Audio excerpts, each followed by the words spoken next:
رمضان المبارک وہ مقدس مہینہ ہے جس کے بارے میں خود قرآن مجید میں ارشاد ہوتا ہے کہ یہ وہ مہینہ ہے جس میں قرآن نازل ہوا، ہدایت اور حق و باطل میں فرق کرنے والی کتاب۔ اللہ تعالیٰ نے رمضان کے روزوں کو فرض قرار دیا اور فرمایا کہ روزہ تم پر اس لیے فرض کیا گیا تاکہ تم متقی بن جاؤ۔ رمضان کے روزوں کا ثواب کتنا ہے؟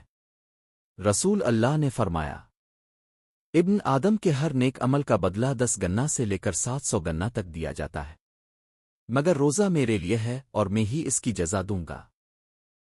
یہ حدیث مبارکہ صحیح بخاری اور صحیح مسلم میں موجود ہے۔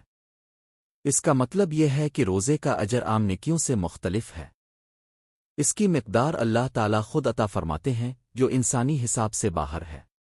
ایک بزرگ کا واقعہ ہے کہ ایک نوجوان گناہوں میں مبتلا تھا۔ جب رمضان آیا تو اس نے سچی توبہ کی اور پورے اخلاص کے ساتھ روزے رکھنا شروع کیے۔ وہ گرمی کی شدت میں بھی روزہ نہیں چھوڑتا تھا۔ ایک رات اس نے خواب میں دیکھا کہ قیامت کا دن ہے، لوگ اپنے اعمال کے ساتھ کھڑے ہیں۔ کچھ لوگوں کے پاس بہت زیادہ نیکیاں ہیں اور کچھ کے پاس کم۔ جب اس نوجوان کا حساب شروع ہوا تو اس کے گناہ زیادہ نظر آ رہے تھے۔ وہ گھبرا گیا۔ اچانک اس کے روزے ایک نورانی شکل میں ظاہر ہوئے اور اس کے گناہوں کے پلے پر غالب آ گئے۔ آواز آئی، یہ میرے بندے کے روزے ہیں اور روزہ میرے لیے تھا، آج میں خود اس کی جزا عطا کر رہا ہوں۔ نوجوان کی مکھ کھل گئی، وہ رو پڑا اور باقی زندگی تقوی کے ساتھ گزاری۔ رمضان کی خاص فضیلتیں: جنت کے دروازے کھول دیے جاتے ہیں، جہنم کے دروازے بند کر دیے جاتے ہیں، شیاطین کو جکڑ دیا جاتا ہے۔ ایک رات ایسی ہے جو 1000 مہینوں سے بہتر ہے، لیلۃ القدر۔ لیلۃ القدر کے بارے میں قرآن مجید میں مکمل سورت نازل ہوئی ہے۔ ایک روزے کا بدلہ: علماء فرماتے ہیں کہ اگر ایک روزہ بھی خالص اللہ کے لیے رکھا جائے تو وہ جہنم کی آگ سے 70 سال کی مسافت جتنا دور کر دیتا ہے۔ یہ فضیلت حدیث میں بیان ہوئی ہے۔ سوچئے، اگر ایک روزے کا یہ مقام ہے تو پورے 30 روزوں کا اجر کتنا عظیم ہوگا۔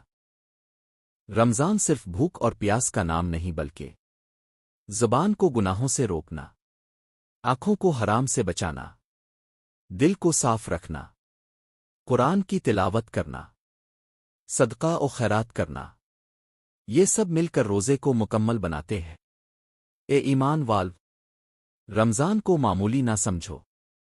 یہ مہینہ سال میں صرف ایک بار آتا ہے۔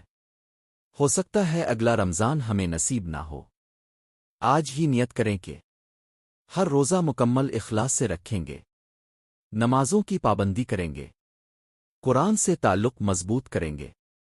اللہ تعالی ہمیں رمضان کی قدر کرنے اور اس کے روزوں کا مکمل اجر پانے کی توفیق عطا فرمائے۔ آمین۔